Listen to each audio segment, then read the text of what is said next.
I want to start my presentation with a question. How many of you, or have you ever made a flow map?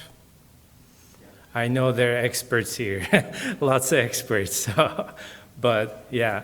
So, I mean, the essence of this work comes from how difficult it is to make a flow map, right? We have to do all these, like, especially for cartographic production, like professional production of a flow map is very tedious job, even if you automate the whole process. Yeah, so this was all thanks to like a really decade-long research, and also like my master's student, Gung Tian, who re-implemented something I've done in Flash for spending for so many years, which ceased to exist now. So, okay. So if you look at the previous work in FlowMap, you would look at different types of flow maps, distributed flow maps, like look at Minard's work, Tobler's work. There's edge bundling, and you would see Bernie Yanni's work in US Migration FlowMapper and force-directed layout. All of these are wonderful progression of, flow mapping design and principles. So that lets us to do a lot of cool things with flow maps. So we have lots of interesting and really like useful applications, like from FlowMapper, from Kepler GL and US Migration FlowMapper and New York Times FlowMapper. But one thing in common is that these applications are not very user-friendly in a way that you can upload your data and choose your cartographic symbols as you wish and do customization on the maps that you make. So that was the challenge. So if you actually look into I'm not going to talk too much about the research in flow mapping, but if you look at the contributions of FlowMapper to the existing systems, is that, we designed a system so that you can upload your own data quite easily and create a flow map with all sorts of different styling options and share it with others. And others can actually get only your data, perhaps, and change your symbology, or maybe they get your symbology and change the data. So this was possible through the FlowMapper that we built. So that's the first thing. And also we allowed many different ways you can customize flow line symbology. I'll show some examples of that. And we added supplementary layers. I think they're very important, such as a choropleth base map that shows something about the network structure that those flows are from, right? And also like some cartographic interaction techniques, and also server-side processing. That's very important because oftentimes flows are large and displaying all the flows do not make sense. So we need to have intelligent ways to process the flow data so that we can make better flow maps. Okay, this is how FlowMapper kind of looks like, although I know that the graphical user interface is not very slick, or it's not stellar, but we'll be working on updating it. But it does allow a lot of functionality. So you have the choice of choosing different map projections and base map layers and choropleth base maps that shows different attributes you would like to display, and you can choose your flow line symbology and also like node symbology that the nodes are connected through the flows. So these are some of the other snapshots of the screen. So here is on the top, what you see is like our algorithm to draw the flow lines, and this actually comes from my usability study, remote usability study I have done, which was published in Information Visualization. So we evaluated a bunch of different symbols, and that's the curve with half arrow that we use for the flow line symbology, but we will be implementing other flow line styles, such as you see on the bottom, the New York Times. It uses a full arrowhead, so which actually sometimes creates some visual clutter at the destination, so that looks better, but at the same time it causes some problems sometimes. So here are some flow maps. I'm going to go through some examples of flow maps created through FlowMapper. So the one on the left you see is a banana trade flows in South America. Of course, like the ones that produce the bananas send it to where the climate is not good for producing the bananas, which is the south, the opposite of the northern hemisphere. On the right, you see the bike trips. So you see in two different maps, you can see different base maps, different symbology. One of them uses a choropleth base map that shows, the net flow ratio or net banana trade. So here you see this is from another publication I had, analyzing family trees and extracting migration data from family trees.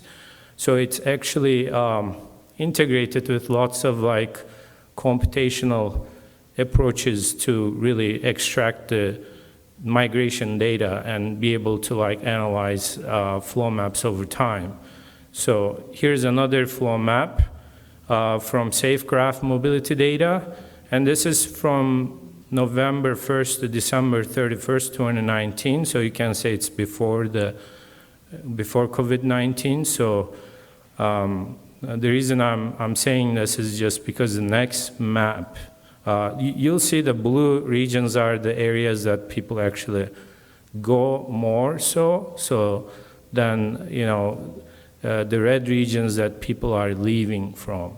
So if you look at during this period, which is like the pandemic period, so those changes, you can see the New York area, northeast, kind of like goes to Florida.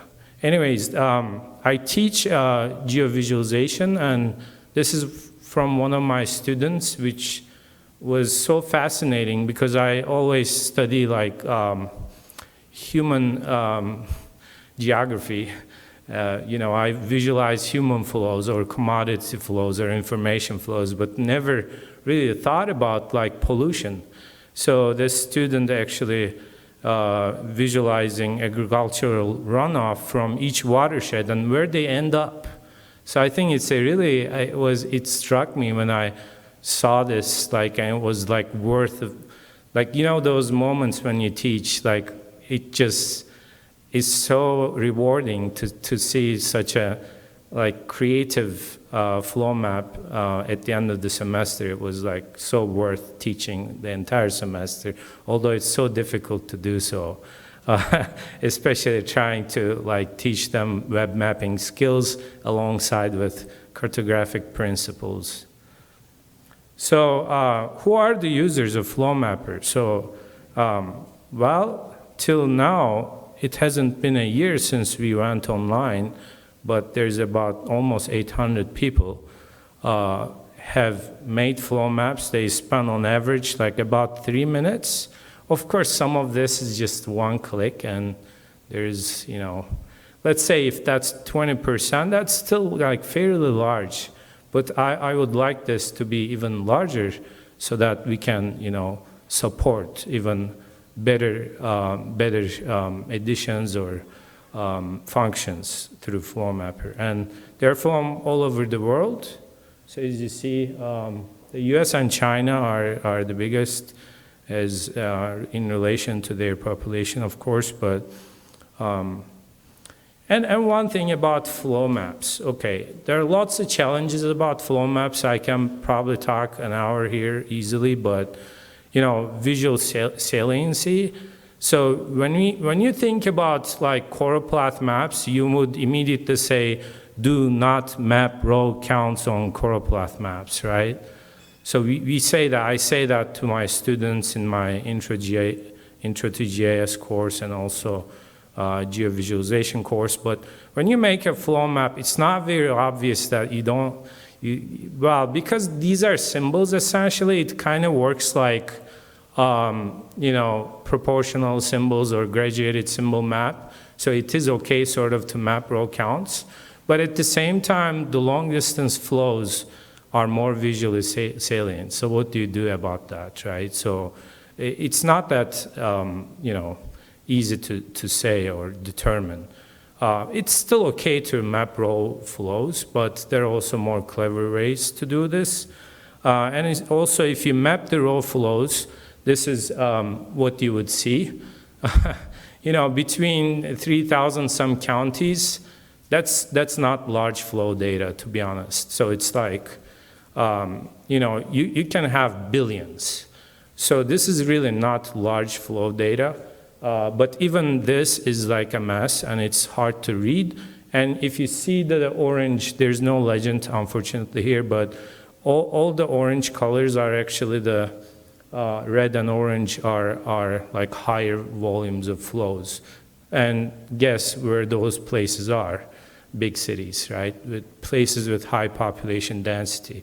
So that's not surprise. So if you map flows like that, that actually doesn't add any information or that we don't know about. So also another thing that most people who are making flow maps don't recognize that modifiable aerial units are a problem. So MAUP is also an issue for flow map. You see on this image on the left, it's the flows between all the census blocks, and then if you aggregate versus zip codes versus block groups, the flow patterns are different. So what is new, right? So because you aggregate them between different geographic boundaries, you get a different result. So how do you handle this? We actually have some work we published. So you use cartographic principles of generalization and abstraction, but in a way that you need to do it through a flow density estimation, or there are some other ways to handle this as well, similar methodologies. So you pretty much find the significant flows and show them instead of showing everything else. Okay, so if anyone that you know are interested in working for a PhD degree, please contact me, and I have a couple of projects here. I'm happy to share the slides later on as well. And one of them is about space-time flow mapping. So how about flow maps over time? So thank you. Any questions?